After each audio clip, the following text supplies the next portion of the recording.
Hello, Stevie. Mom talking to you. I want to let you know that I love you and I miss you, and I enjoyed the time that you had here with me. The 15 years that you was around, you gave everybody a good run for, well, all of what they had.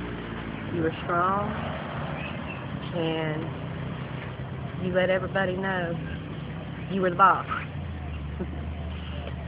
But I want to let you know now that you're in the best hands ever because you're up in heaven in the hands with Jesus. And you don't have to worry no more about any more of those pains or any more of those discomforts you felt because you're home.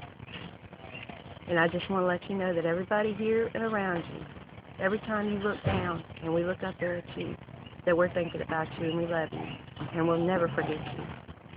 So I just wanted to let you know I love you. Bye.